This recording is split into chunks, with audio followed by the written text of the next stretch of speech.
சரி அதெல்லாம் நானும் விட்டுறேன் அப்படின்னு சொல்லி என்ன பண்ணுங்க, நம்மளை ஃப்ரீ பண்ணிக்கணும், நம்மளை என்ன பண்ணிக்கணும், விடுவித்து கொள்ளணும். இதை பண்ணுறது யாருமே கிடையாது. யாருன்னா அந்த மாதிரி பண்ணுறாங்களா? தன்னுடைய கோபத்தை, தன்னுடைய சண்டை, அவங்க மேலே இருக்கிற பழிய, அவங்க மேலே இருக்கிற வேதனைகளை, சோதனைகளை அப்படியே மனசில் வச்சு அதுக்கு ஒரு அஸ்திவாரம் போடுறாங்க. என்ன பண்ணுறாங்க? பேஸ்மெண்ட்டு போடுறாங்க. பேஸ்மெண்ட்டு ஸ்ட்ராங்காக போடுறாங்க. அது என்ன ஆகுது, நாளுக்கு நாள் அது கட்டணம் மாதிரி கல் வச்சு அது வக்ரமாக மாறுது. வக்ரக புத்தி, அதாவது ஒரு பழி எண்ணம், பழி வாங்கக்கூடிய எண்ணமாக அது மாறுது. மாறும் பொழுது ஒரு நாள் என்ன நடக்குது, ஒரு வீடு கட்டுறவங்கன்னா ஒரு நாள் என்ன பண்ணி ஆகணும், என்ன பண்ணுவாங்க, வீடு கட்டுறாங்க என்ன பண்ணுவாங்க, ஒரு நாள் குடி போடுவாங்களா, கிரக பிரவேசம் பண்ணுறாங்க. அந்த மாதிரி இவங்களும் கிரக பிரவேசம் பண்ணிடுறாங்க.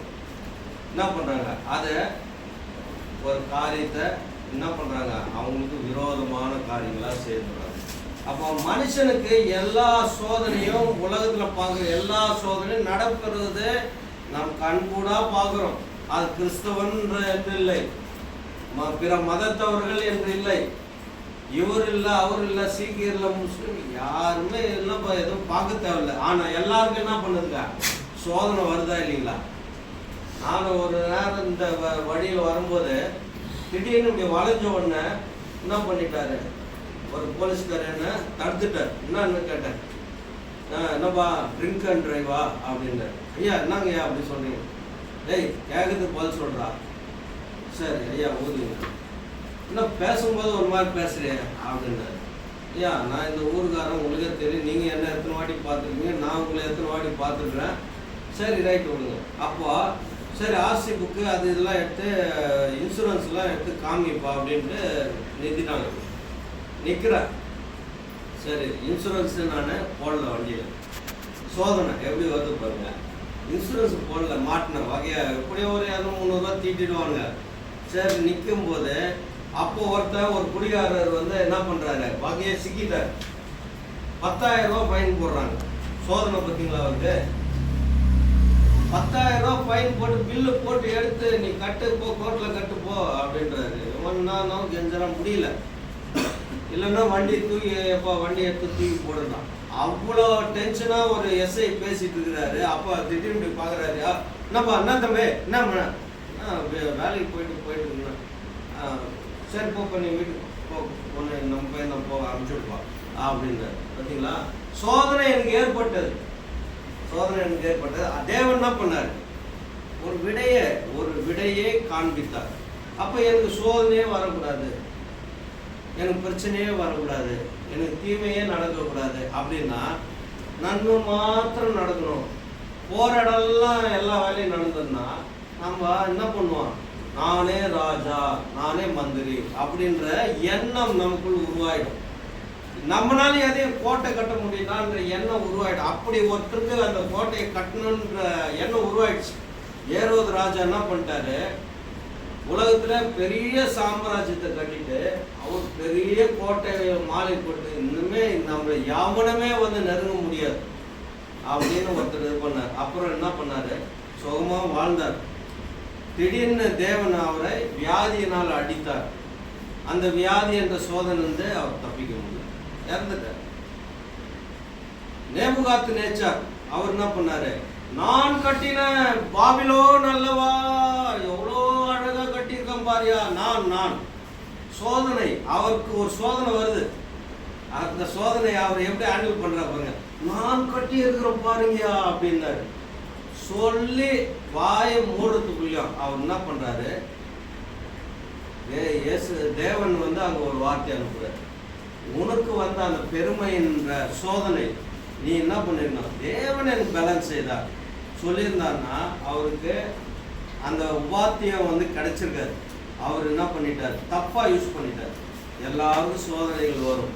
இந்த சோதனையில நம்ம பாஸ் பண்றோமா ஜெயிக்கிறோமான்றது கருத்து வந்து மாற்று கருத்து ஒன்றும் இல்லை. ஆனால் வேதத்தின் பிரகாரம் நீங்க அணுகணும். இன்னைக்கு பஞ்சாயத்து அப்படின்ற இடம் வந்து என்னதுங்க, ஒரு சோதனை பிரச்சனையை தீர்க்கிற இடம். கரெக்டுங்களா ஐயா? பஞ்சாயத்துன்னா என்ன, ஒரு 10 பேர் ரெடி பண்ணி வச்சுருப்பாங்க. ஐயா இந்த மாதிரி அப்படி விஷயம் அது விஷயம் அப்படின்னு சொல்லுவாங்க. ஆமாம் அப்பா இந்த அமௌண்ட்டு கொடுத்தோன்னா அந்த விஷயத்தை கிளியர் பண்ணிடு. இது பஞ்சாயத்து. இவருக்கு ஒரு சோதனை ஏற்பட்டிருக்கு. ஒருத்தர் இவர் வந்து நிவர்த்தி செய்கிறார். அவர் வந்து இலவசமாக செய்வாரா? இலவசமாக உங்களுக்கு நல்லது செய்கிறேன்னு வந்து செய்வாரா? நீங்கள் எவ்வளோ எடை கொடுக்குறீங்க, எடைக்கேற்ற தீர்ப்பு தான் கிடைக்குது. இன்னைக்கு கோர்ட்லேயே அதுதான் கிடைக்குது. கோர்ட்லேயே அதுதான். எத்தனை விஷயம் வேணா பண்ணிட்டு வா, என்ன வேணா பண்ணிட்டு வா, எடை கரெக்டாக இருக்கா, ரைட்டு, இவன் நிராபராதி, இவன் குற்றவாளி, இல்லை இந்த வழக்கு தள்ளுபடி செய்யப்பட்டது அப்படின்னு சொல்லக்கூடியது. அப்போ ஒவ்வொரு மனுஷனும் பாருங்க, மனுஷனுக்கு கடவுள் நல்லா நம்மளை படைச்சிருக்காருயா. நம்ம அழகாக பிறந்திருக்கிறோம். ஒன்றுமே தெரியாமல் வாழ்ந்து வரோம். ஆனால் நம்மளை பிடிச்சி வரத பாருங்க, என்ன சொல்லுவாங்க நிறைய பேர், அது சொல்லுது, எனக்குன்னு வந்து வாட்சுது பாரு, எனக்குன்னு வந்தது நடந்தது பாரு, எனக்குன்னு வந்து இப்படிலாம் விடியுது பாரு சொல்கிறாங்களா இல்லையா? யாருன்னா போய் எனக்கு பிரச்சனையே வா வா வா வா போய் கட்டி பிடிச்சிக்கிறோமா? கவலையே என்கிட்ட வா, நானா நீ ஏன் பார்த்துடலாம், வா பாக்ஸிங் பண்ணலாம் சொல்கிறோமா? இல்லை, எதனா போராட்டம், எதனா ஒரு தீமையான விஷயம் எது வந்தாலும் வா நான் இருக்கிறேன் சொல்கிறோமா, கூப்பிடுறோமா? இல்லை. ஆனால் அது நம்மக்கிட்ட வந்து ஒட்டிக்குது. ஆகையினால மனுஷனுக்கு நேர்ற சோதனை தான் இங்கே வசனம் சொல்லுது. மனுஷனுக்கு நேடுகிற சோதனை அல்லாமல் வேற எதுவுமே நடக்கலப்பா. நீங்க அதை விட்டுட்டு நீ ஏன் அந்த சோதனையே நினைச்சிட்டு இருக்கிற, அந்த கவலையே ஏன் பட்டுட்டு இருக்கிற, கவலையே ஏன் பட்டுட்டு இருக்கிற, விட்டுரு. அதுக்கு பதிலாக என்ன பண்ணு, ஒரு விஷயம் பண்ண போற, ரைட்டு, இது உனக்கு இருக்கும் தான், எல்லாருக்கும் இருக்கும் தான். ஆனா எல்லாருக்கும் இருக்கிற விஷயத்துல அவன் அதுலயே கடந்து செத்து போயிடுவான், மடிந்து போயிடுவாங்க. நமக்கு தேவன் என்ன பண்ணுவார், அப்படியே ட்ராவல் பண்ணிகிட்டே வரும்போது அப்படியே நிறுத்துவார். உங்களுக்கு ஒரு விடமுடாத பழக்கம் கூட இருக்கட்டுங்க, நீங்கள் கண்டினியூ பண்ணுறது தவறு இல்லை. ஆனால் நீங்கள் கடவுளை நேசிக்கிறீங்கன்னு சொன்னீங்கன்னா அவர் வந்து ஒரு நாள் இப்படி ஒரு கேட்டு போடுவார். அந்த நேரத்தில் உங்களுக்கு எவ்வளோ செலவு பண்ணி அதை பண்ணி கொடுத்தா கூட என்னங்க இதெல்லாம் இருக்குது, இதை போய் நான் என்ன பண்ண, அப்படி ஒரு நிலையை உருவாக்குவார். இதை சாப்பிட்டு நான் என்னங்க பண்ண போகிறேன், இதை நான் அருந்தி என்ன பண்ண போகிறேன், இந்த வஸ்துக்களை எடுத்து நான் என்ன பண்ணிக்க போகிறேன், ஒன்றும் இல்லையே அப்படின்ற எண்ணத்தை உருவாக்குவார். அப்போ பாருங்க வசனம் சொல்லுது, இங்கே பாருங்க, தேவன் உண்மை உள்ளவராக இருக்கிறார், உங்கள் திராணிக்கு மேலாக, உங்க உயிருக்கு மேலாக, உங்க உயிரை எடுக்கக்கூடிய அளவுக்கு மேலாக உங்களை சோதிக்கிறதுக்கு, உங்களை கஷ்டப்படுத்துறதுக்கு, உங்களை புழியறதுக்கு, உங்களை வேதனைப்படுத்துறதுக்கு மற்றவங்களை விட்டுருவார். மற்றவர்களை போ அப்படியே அவன் அதில் தான் உங்களுக்கு காலி ஆகணும்னு விட்டுருவார். ஆனால் நம்மள என்ன பண்ணுவார், சோதிக்கப்படுவதற்கு அவர் இடம் கொடாமல், வசந்த வாசிங்க கீழே சத்தம் வாசிங்க, இடம் கொடுக்க மாட்டாராம்.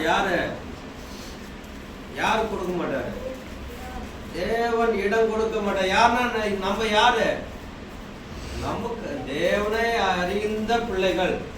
இந்த உலகம் ஒரு விதமா போயிட்டு இருக்குது, நம்ம அந்த உலகத்துல கொஞ்சம் சேஞ்ச் ஆகிருக்கிறோம், கொஞ்சம் அப்படி விளக்காக அப்படி டர்னிங் கொஞ்சம் மாறி இருக்கிறோம். அதற்காக தேவன் நமக்கு இந்த சோதனை ஸ்டாப், நிறுத்திடு, போதும், இதுக்கு மேலே அவன் சந்தோஷத்தின் வாழ்க்கையை, அவன் நிம்மதியான வாழ்க்கையை மாற்றுவார். அதுதான் இங்கே வசனம் தெளிவாக சொல்லு. தங்களுக்கு சோதனையோடு கூட அதை தாங்கத்தக்கதாக அதுக்கு தப்பித்து கொள்ளுது. அந்த வசனத்தை நீங்கள் டெய்லியும் வாசித்து பாருங்க. டெய்லியும் நீங்கள் காலையிலேருந்து இந்த ஒரே வசனத்தை கூட வாசிங்களேன், உங்களுக்கு என்ன பிரச்சனை வருது அதை நீங்கள் எப்படி வெற்றி கொள்றீங்க பாருங்க. நீங்கள் தப்பிக்கணுன்றதுக்கு ஒரு வழி உண்டாக்கிடுவாராம், அது இல்லாமல் அதை தாங்கிக்கிறதுக்கும் வழி கொண்டு வரோம். ஒருத்தன் வந்து வீண் வம்புக்கு வந்து நான் வந்து பலார்னு அடிக்கிறான், நான் ஒன்று அடிக்கிறோம், இது பண்ணுறோம். நம்ம மனசு நம்ம பாட்டில் பல்லு வளங்கிட்டு நம்ம சும்மா தாண்டா இருந்தோம், நம்ம பாட்டில் ரோட்டில் சும்மா தாண்டா போனோம், நம்ம போய் சும்மா தாண்டா அவங்ககிட்ட பேசணும், எதுக்கு அடித்தான், தோணுமா? அப்போ அந்த இடத்துல ஒருத்தன் என்ன பண்ணுவான், ப்ரிஸ்டீஜ் ப்ராப்ளம் வரும்.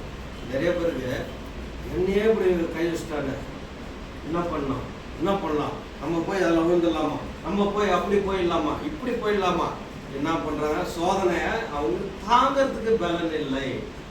அப்போ நமக்கு என்ன பண்ணுவாரான், அதுக்கான வழியை உண்டாக்கிட்டு அது தாங்கிக்கோ. ஏன்னா இன்னைக்கு அவன் கொடுக்குறான், நம்ம வாங்குறோம், நாளைக்கு தேவன் அவன் கொடுப்பார். என்னங்க உண்மை தானுங்க? இன்னைக்கு நம்ம வாங்கிட்டோம், நாளைக்கு அவன் வாங்க போறான். அது விபரீதமா இருக்கும். இதை நான் நிறைய பார்த்துட்டேன். நான் பல்லுக்கு பல், கண்ணுக்கு கண்ணு, கத்திக்கு கத்தி அப்படி போய் நம்ம நின்னோம்னா அதெல்லாம் எந்த தீர்வும் கிடையாது. வாழ்நாள் முழுவதும் உங்களுக்கு பிரச்சனை தான். சரி, தேவன் இதுல நம்ம ஒப்புக்கொள்ளும். ஏன்னா யாரு தேவன்? யாரு? யுத்தம் செய்கிறவர். நீங்க சும்மா இருங்க, சும்மா இருந்தா என்ன?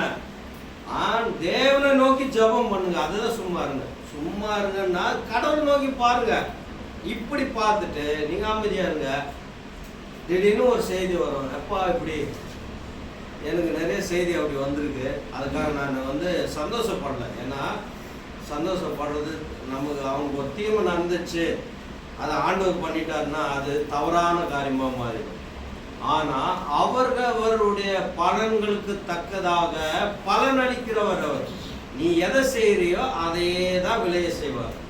நீ தீமை செய்தால் தீமையே உன் வீட்டை விட்டு அகலாது, வெளியே வர முடியாது. அதுக்கப்புறம் நான் இவங்க இப்படி எதிர்பார்த்துன்னு, நான் இவரை இப்படி எதிர்பார்த்துன்னு சொல்றதுல அர்த்தம் கிடையாது.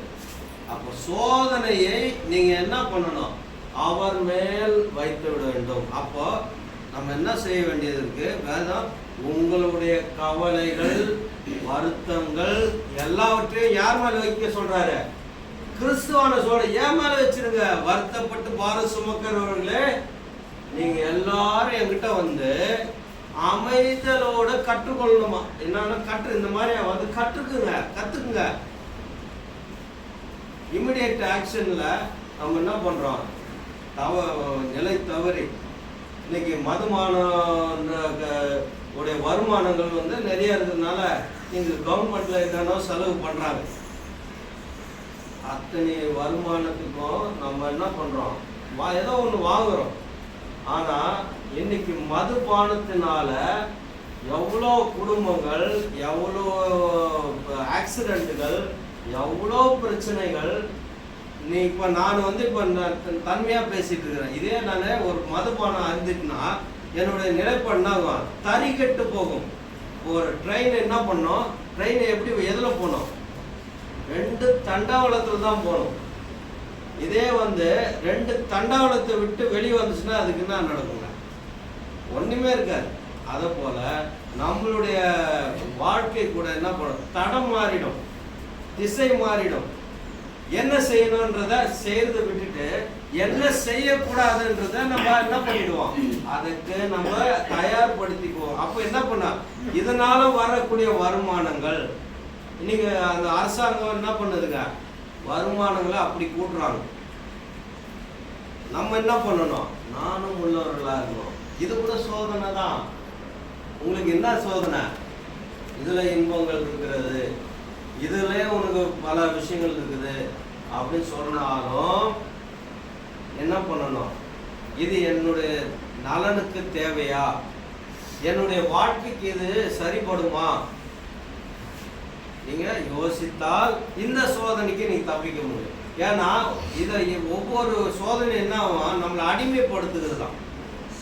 நம்மளை அதை விட்டு வெளியே வர முடியாம நம்மளை அடிமைப்படுத்துது. இந்த மாதிரி நான் சின்ன சின்ன அடிமைகளுக்கு நானும் விழுந்து போனவன் தான். ஆனால் நான் இந்த வசனத்தை